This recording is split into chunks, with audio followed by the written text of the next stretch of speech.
Hello guys, welcome to my first Q&A type thing that I'm going to try out and maybe do more of if you guys like it and it goes well. So today we're doing all things health, and these questions came from my email subscribers and from my Instagram and Facebook. So be on the lookout if you haven't already followed me on Instagram or Facebook. I am at Allison for Wellness. And you can always send me a question anytime, or you can wait and see whenever I pop it up in my stories, and then go ahead and ask me whatever burning question you have. Maybe we'll even do specific topics or something like that. I don't know yet. We'll just have to see. This is kind of an experiment. So welcome to our first Q&A. We have little Roscoe here keeping an eye out for anything that may happen. So any leaf that blows, any person that coughs in the first floor and I'm in the fifth, Roscoe will know about it and he will alert us. And at that point, I'll probably have to cut and edit that part of the video because his bark is so ridiculous. So anyway, I have all the questions in a list, and I have some coffee with some collagen creamer that has been really, really good. And then I got Cat sitting over here monitoring everything I do as well. So all the pets are here and ready to make sure that I do a good job and stress me out just a little bit. So we're gonna get started with some questions.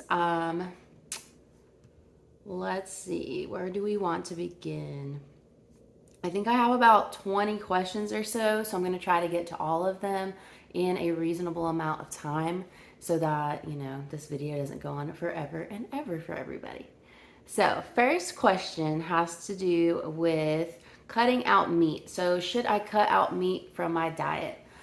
I have actually questioned this in the past before, and whenever I was taking my nutritional certification for PT class, this was a pretty big topic in it, and it really got me thinking about how our bodies have over time evolved to digesting meats. We actually have a specific acid in our body that is meant for digesting meats, but I don't think we have enough of it for how much as a society we actually eat meat. Meat is included with every meal, and some people just can't even go one meal without eating meat. I literally just used to eat meat for every meal because that's just what I knew to do. So I've actually, for the past, I'd say 6 months or so, I have been cutting meat out more and more, just minimizing it. So definitely not restricting myself from eating meat or anything like that, because I do like most meats. But I have been trying to choose different options when I can, just to kind of give it a try, because I do feel like my body feels better whenever I don't eat as much meat, because the digestion just is easier, flows a lot better whenever you are eating things like vegetables and certain kinds of carbs. So we'll get to, there's of course lots of questions about carbs in here, so we'll definitely get to some of that talk later. But also pertaining to meat is deli meat. I am definitely somebody that does dabble in deli meat for sure, because sometimes you just need something easy, but it is something that you really need to think about, because deli meat just has so much sodium in it. And I mean, it's kind of a processed food. And anything that has to go through so many changes and then we eat it is not as good for our body as something that is a little more raw, a little more natural. So my other issue with meat that I learned whenever I was taking that class, and I'm sure I learned it in the past when I was doing all the doctorate things, but honestly, I don't feel like we learned a lot about nutrition, so that's why I wanted to do the certification. But it's AGEs. So if you've ever seen anything or heard anything about AGEs, I had to pull up exactly what it is, because I'm usually just a person that remembers acronyms and have no idea what the words are. But it's advanced glycation end products. So basically it's something that happens whenever protein or fat combines with sugar in your bloodstream. And overall, without getting too much into a whole full-blown physiology class, this happens a lot for the way that we tend to cook in our society with, I think it was grilling. Anything that's high temperatures, frying, toasting stuff. And that's a lot of how we eat. Now, grilling is definitely okay. You just have to do it at certain low temperatures. But when you're cooking all these meats at a very high temperature, especially whenever you're using very sugary marinades, you are pretty much like increasing this AGE, this end product in the meat that you're then going to be consuming.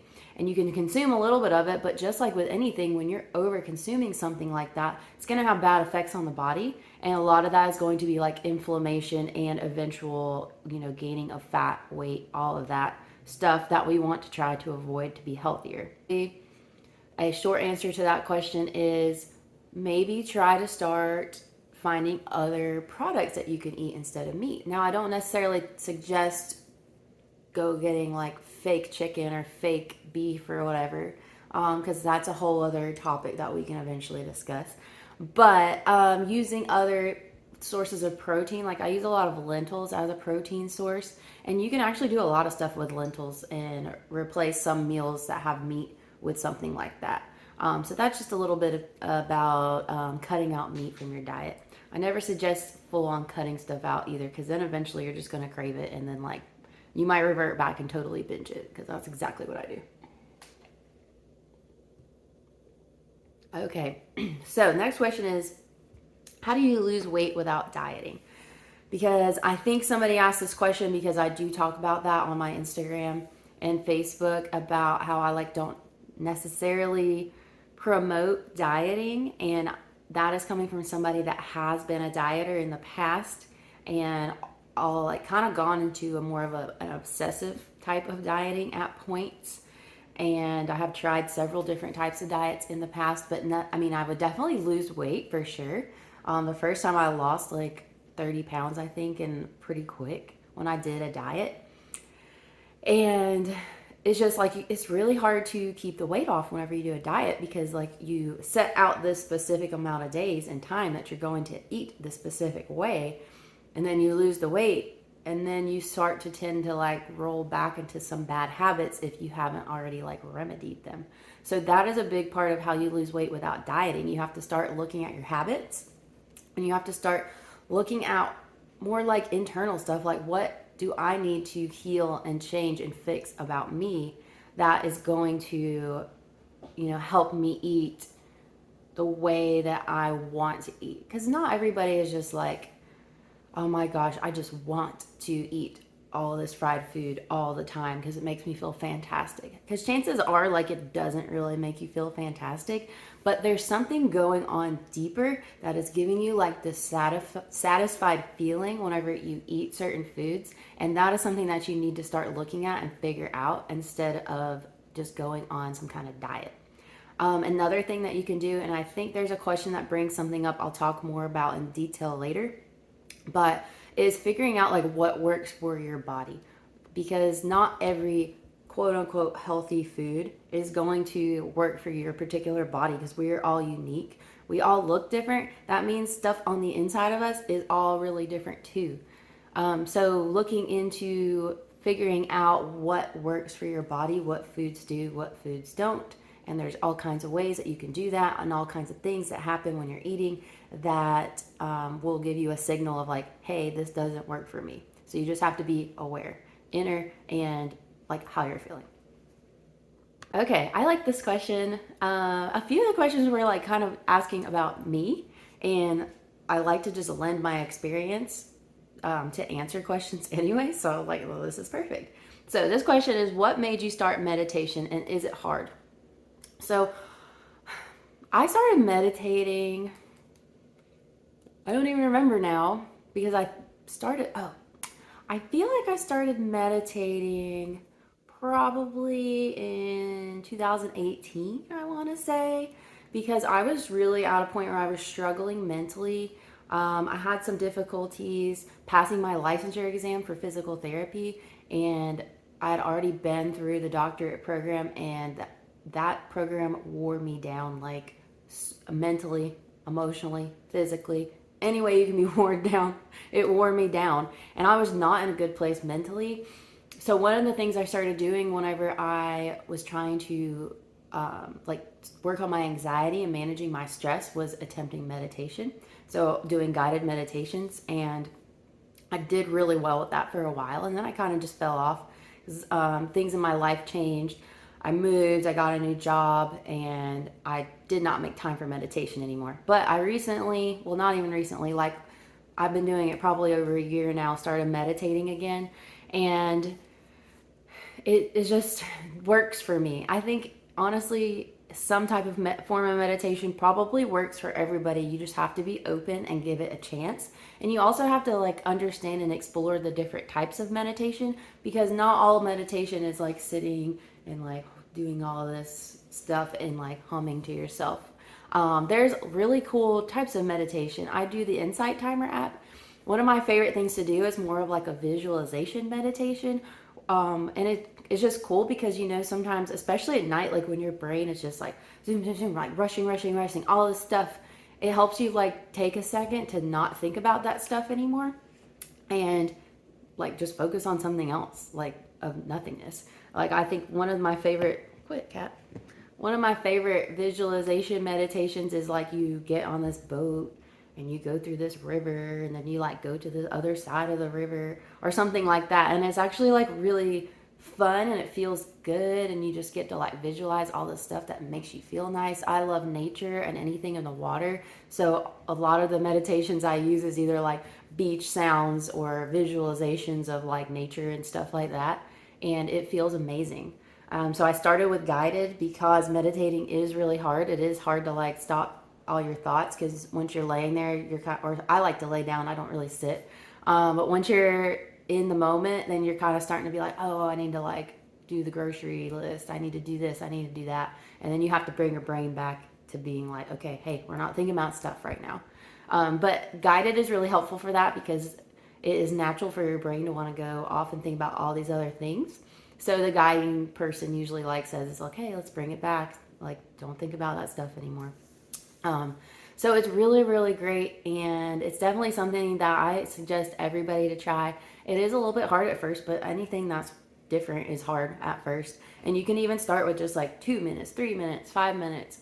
And like right now I do anywhere from, depending on the day, 7 minutes to 14 minutes probably is the type that I usually pick. And sometimes I'll even do non-guided ones now.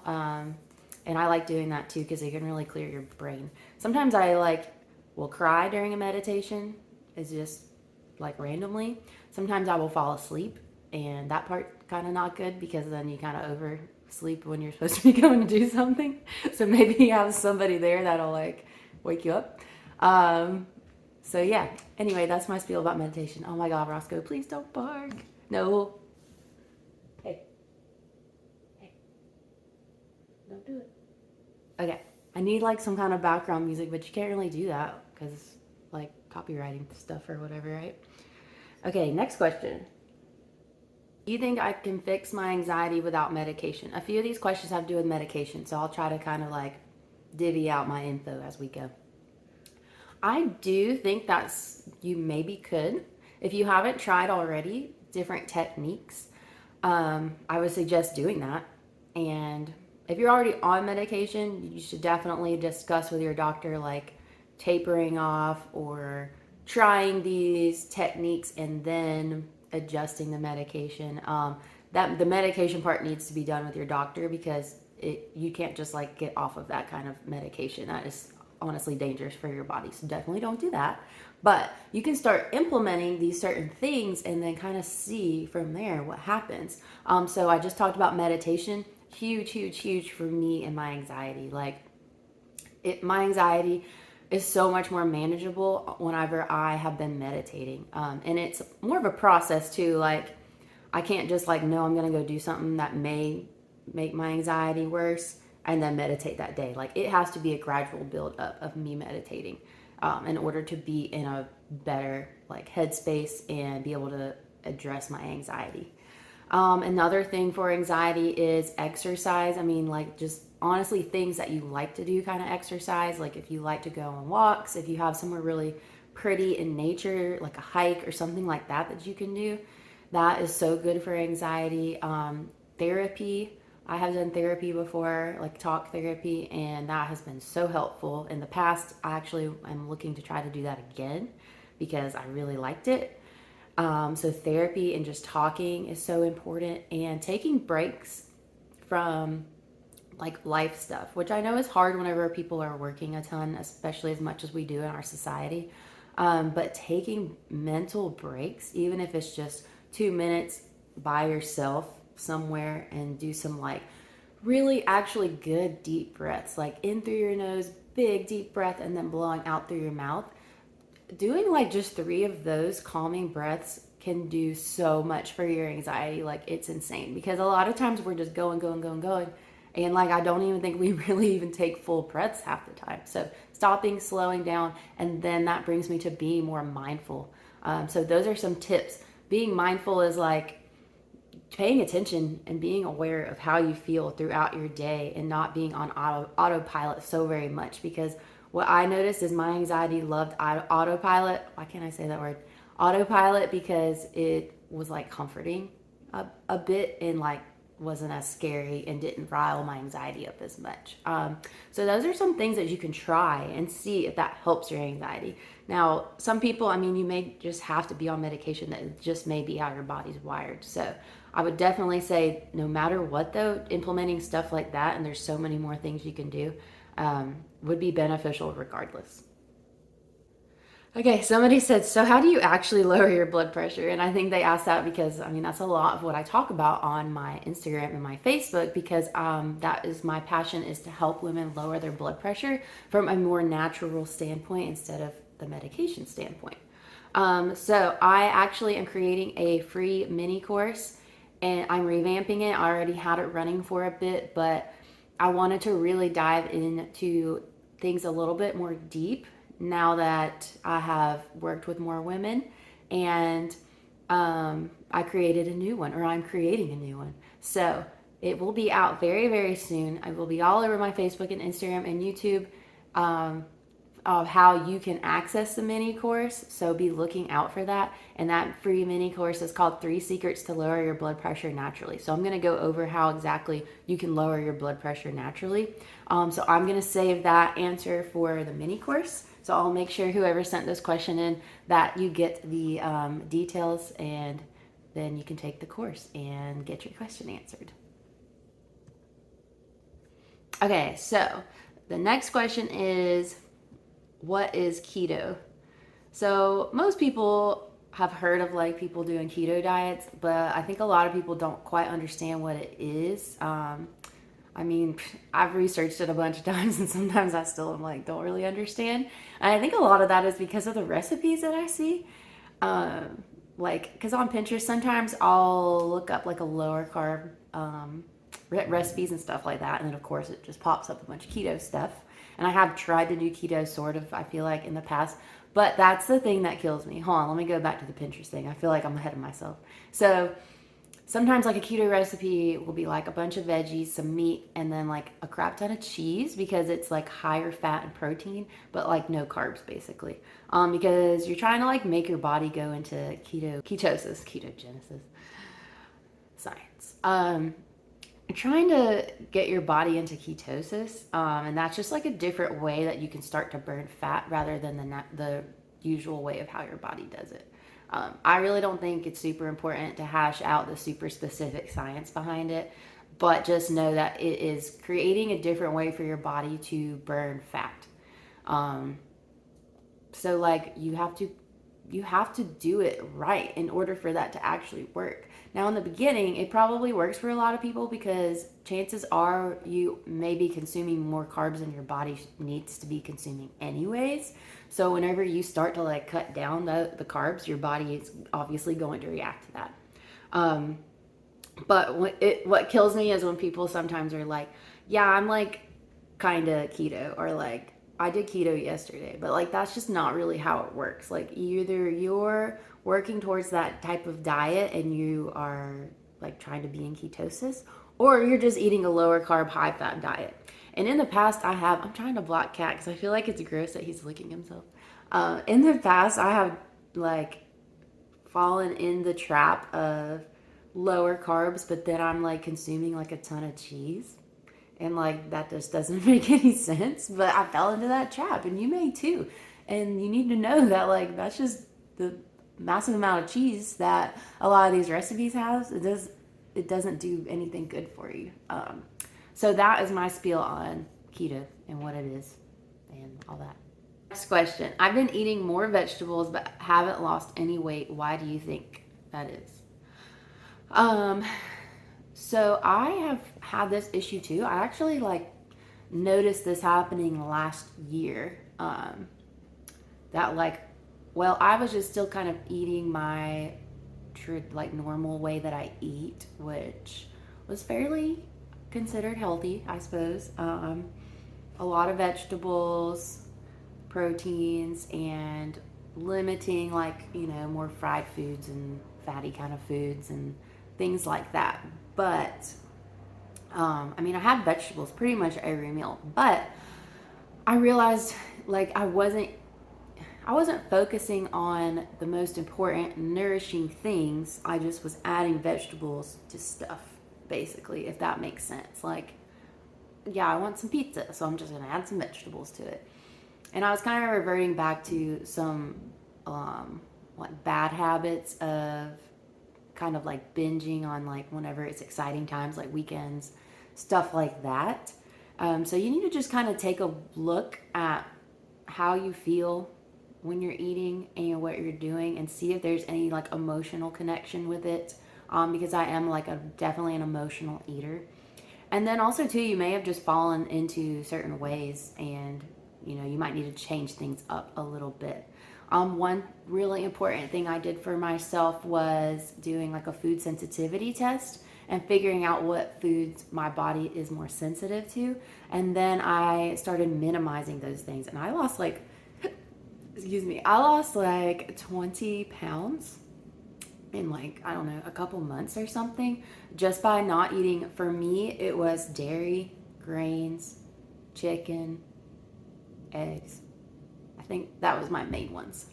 So I stopped eating those things quite so much, and implementing even more vegetables. What I eat for breakfast now is just a veggie with a little bit of fruit smoothie and protein and fat. And it made a world of difference for how my body felt, my energy levels, all of that. So you just have to take a look and know that yes, that is good that you're adding vegetables. That is fantastic. But what else could you be doing to nourish your body? What else could you be doing to nourish your body, and just figure out what your body needs, instead of the health traps that we tend to fall in. Question. I want to exercise, but I have zero motivation. So this question I had to really think about, because I have been I guess regularly, routinely exercising anywhere from 4 to 6 days a week for 5 years now. So to me, I don't even really run off of motivation at all whenever I go to exercise. It is just a part of my day. It's brushing my hair, brushing my teeth, putting on clothes. That is how exercise is to me most days. Because sometimes I don't want to get out of bed and brush my hair or my teeth or put on clothes. I just want to lay in bed all day. Just I don't really want to get up and exercise. So I don't even really rely on motivation to do that anymore. But in the beginning, you do need some motivation. If you're not regularly exercising or moving your body at all, you do need some motivation. So that is a good time to, I think the answer to all these questions is look inwardly. Because you need to figure out your desire to make a change and exercise. It has to be greater than your desire to be comfortable and not do it and rely on the motivation. So you have to find a way that you can hold yourself accountable to do the exercises. That way, when you are lacking motivation on a certain day, you still do it. For me, one of the things that I do still, and maybe this is part of why I can exercise regularly without thinking about motivation, is I use a workout calendar and I write down what I'm going to be doing.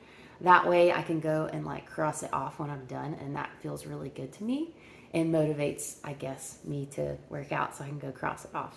Another good thing to do is like find a way to exercise that you enjoy.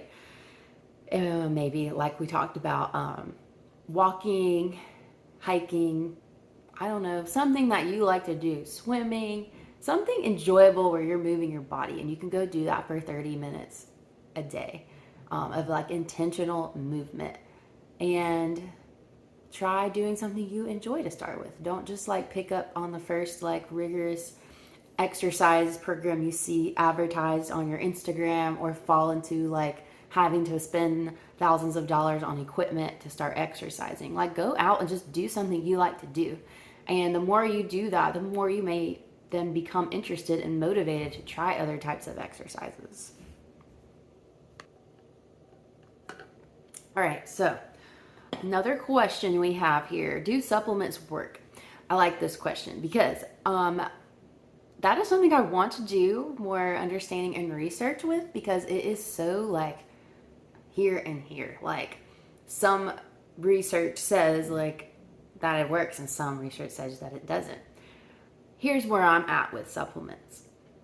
So supplements to me meaning anything from vitamins to like protein, collagen, anything like an add-on thing that's like in a powder form or a pill form, or that's where I'm like leaning towards with the word supplements. So hopefully whoever asked this question, hopefully that's kind of what you were meaning. So here's where I'm at with it. You can't just take a pill to get the benefit and then like still go on with other bad habit things that you're doing and expect to benefit. So let's talk about like lowering your blood pressure. Let's talk about that. A lot of people suggest or ask about beetroot powder. I think that's what it's called, or beet powder or whatever. And that is shown to help lower your blood pressure, because beets have a lot of things in them basically that can help get your blood flowing better in your arteries. So like, it's good to use beets to help you improve that, but you know, when you're breaking it down into a different form and taking it as a pill, is it as beneficial? And then if you're still eating like these things that are not benefiting your blood pressure, that are raising your blood pressure, like deli meat and things that have high sodium, are you really making a difference by just taking this supplement? So that's why it's called a supplement. You have to supplement it in with the other things that you're doing that are good for your body, good for your mind, and all of that. So I think supplements can work if you're using them the right way, if you're using them with the way that they're described, a supplement. So you're supplementing your body. Now, sometimes people take stuff like, sometimes people take stuff like that they may not even need. Like, I mean, I've done it before. I'm like, oh, I want more energy, so I'm going to take like B12 pills. But like, I mean, does my body, is it deficient in B12? I don't know. So that is where you can fall into a trap, and then you just start like wind up just peeing all these vitamins that you're paying for out. So it is kind of like a tricky thing. You just have to do your research and try to understand what exactly are you trying to supplement and why. Like, are you just trying to take this pill because it said that it could help you lose weight, or are you drinking this tea because it says it help you lose weight? You have to kind of figure that out and then work from there. All right, my next question up is, do you still do Beachbody? And yes, I do Beachbody for sure. So I do the workouts. I do the workout programs. I still do after like 5 years. That is like one of my favorite ways to work out. I haven't even gone to an actual gym, like, and I don't even know when. And I love doing the workouts at home. And I like, because I'm a physical therapist and I do understand how to work out, like, it goes two ways for me. I like that someone else is telling me what to do, so I don't have to think about it, since I have to think about it like during the job time of my brain. But also sometimes when they do certain things, I'm like, why the heck are we doing it this way? This is so terrible for your body. So sometimes I can be a little bit judgy, but overall, I love doing Beachbody workouts. I still am technically a Beachbody coach, but like I don't, necessarily have people and all the things. But I do love Beachbody workouts, and I do think it's a great place to start whenever you're like getting started with exercising, because they have a very large variety of programs that can help you like get on track. So, all right, next question: how to get better sleep? I've never been one that had trouble with sleeping much, but I do know that you need to be able to calm your brain. So maybe you need to like meditate, read a book or something before bed instead of all the screen time, because screen time is hard, makes it harder to go to sleep.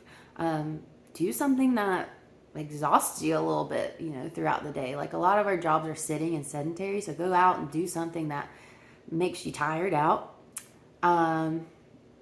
Maybe some of it is like a mental thing going on, so maybe you need to go to therapy, talk out some stuff. What else was on my brain for how to get better sleep? I told you guys, I get good sleep. I just do. Especially, you know what? Food. Food has a lot to do with sleep too. So figuring out when you should be like eating the last thing you eat, because sometimes when you eat right before bed, that can really mess with you. So you want to like make sure that your body isn't just trying to do all the digestive things whenever you're laying your head down at night to go to sleep. What's more important, exercise or eating healthy? This is a really good question. It really depends on like what your goal is, but honestly, like I wouldn't even say one of them is more important than the other. I will say like if your goal is to lose weight or to get shredded and like have abs and stuff like that, or like define muscles, eating a certain way is going to actually like be better, because you can like exercise for hours, but if you're eating things that really aren't benefiting your body, like that's not really gonna make a difference for you. So to me, there's something else that is entirely more important than those two things that need to happen first, and that is what's going on up here and here, all of this mental health stuff. I think that needs to be addressed first, and then exercise and eating healthy. It needs to just kind of happen in a way that they can coincide without you feeling overwhelmed. Are ginger shots actually good for you? Ginger is very beneficial. I don't really do shots of stuff like that, only tequila. But I do know that raw ginger has a lot of really good like properties and stuff. I do gingery stuff to not get seasick sometimes. I know that's super helpful. It fights germs. It like calms your nausea. I think it's good for sore muscles too. So ginger has a lot of really great benefits. So if you're adding that to just like a supplement, like already other positive things that you are doing, I definitely think it's good benefit to do that. Next question is, do you make weight goals? So I really don't anymore. I used to, but then I realized like I don't even really know anymore. Like as I'm getting older and my body changes, and I'm just like, I don't even want to make a weight goal, because what if I'm trying to make like something really stupid and unrealistic and then causes like even more body image issues? I don't want to set myself up for an obsessive or restrictive diet and exercise routine like I have done in the past. So I tend to not try to focus on my weight. Now, at times, if I am kind of like losing weight and I'm noticing it, I will weigh myself just out of curiosity, and I'll be like, dang, that's crazy. Because like recently when I have been changing how I'm eating for my body, I have lost a lot of scale weight, and yeah, it was just kind of crazy, and I was like, oh, that's cool. But I don't necessarily make weight goals, and I do think they can be dangerous if you're using it in a way that's not good for like you mentally. All right, I think I still have a few questions left, but I know this is getting long, so we're gonna try to Get through these. All right. What's your blood pressure now? So I wanted to go grab my wrist cuff that I have in the car for home health, but sometimes it like doesn't work great. But last time I had my blood pressure checked at the doctor, and it was 115 over like I don't know, 70 something. Now that's like the lowest my blood pressure's ever been, and I was like, wow, that's awesome. So that's what I'll go with.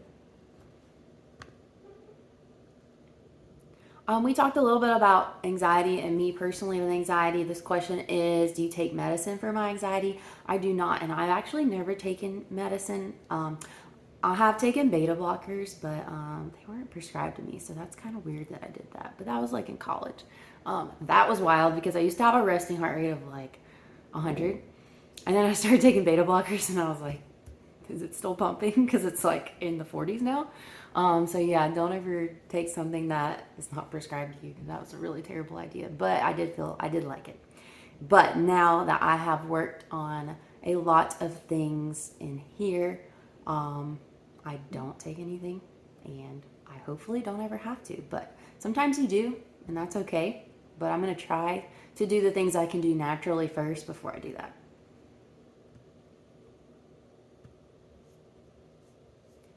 All right, next question is, do I eat carbs? Yes, I do. I try to eat carbs that, are a little more nutritious instead of like, try to eat carbs that are going to be more beneficial for my body, like a lower glycemic index kind of carb. But, sometimes I dabble in the pizzas and I don't really dabble in pasta, but yeah. What does having high cholesterol mean? So, high cholesterol really kind of goes hand in hand with like some high blood pressure stuff. A lot of times, if you have high blood pressure, chances are you probably have high cholesterol, and it is very hereditary and stuff as well. Also, if you like to partake in alcoholic beverages fairly frequently, you're probably going to have high cholesterol as well. But your body does need cholesterol in it. It needs it to build like healthy cells and to do the things that it's supposed to. But whenever it's high and there's too much, that's just a lot of fatty buildup. That's going to be in your arteries, and that's going to make your blood flow not as good. So we're going to need to address that. If you do have high cholesterol, definitely start looking into ways that you can eat foods that are higher in the good cholesterol and lower in the bad cholesterol. Okay, last question. This is like perfect timing. I was trying to stay under like it being way too long. So, look how cute he's being now. So, last question. I have high blood pressure, and I think I might have more problems. Is that common? So, yes, definitely. That is one reason that I'm so passionate about working with women on lowering their blood pressure naturally, because if you can start doing these things to do a lower blood pressure naturally, it's actually going to help address so many other issues that you may have because of high blood pressure, or that started and then you got high blood pressure, like I just talked about high cholesterol. So this always happens whenever I drink anything that's not water. Anyways, so yes, like there's so many things that you can have that are hand in hand with high blood pressure. Chances are you may have what they call metabolic syndrome. So that is like a list of several things: high cholesterol, a higher like BMI or hip to waist ratio. So meaning like you're a little more rounder around the middle because you have like a lot of adipose tissue, which can then cause other issues. And then things like heart disease, stroke, heart attack. Having high blood pressure puts you at risk for like all of those things. So that is why it is so important to try to start lowering your blood pressure. That is what makes me a little bit nervous with like medications and things like that, because it's kind of like masking what you're doing. If it's an outside reason that you're having high blood pressure, it's kind of just masking it, and honestly, that can't be good for you. So we got to figure out a good way to treat our bodies well and treat our minds well.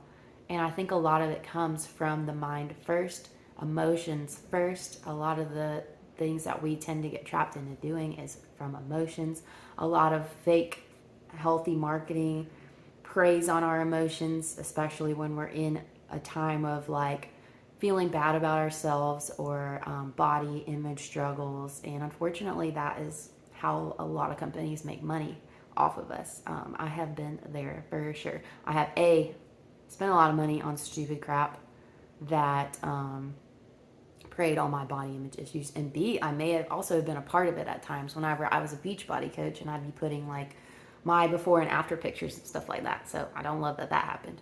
But anyways, that is the last question. I hope that I answered everybody's question well. If you have more questions about what I was talking about, definitely send me a message about it. If you liked this kind of video, please give it a thumbs up, because I'd love to do more Q&As. It's like really fun and it makes me think, but it's like in a fun way, not like a studying way. So give me a thumbs up if you like this. Also, make sure, if you haven't already, subscribe to my channel, 3 Branches Wellness Community YouTube channel. That way you can be the first to know whenever these videos come out and other videos come out, because I like to do a mix of different things. I may do a little tiny video because I didn't do well at filming on whenever we went to Coco last month. So be looking for that. And if you haven't already, follow me on Instagram, Facebook, at Allison for Wellness. That way you can learn more tips and follow along my day-to-day life shenanigans. And you can also send me an email at allison@the3branches.com, and you can learn more about the 3 Branches Wellness Community and how you can join and what types of things that I can do for you. So I hope that you guys like this, and I can't wait to do this again. So I will see you next time.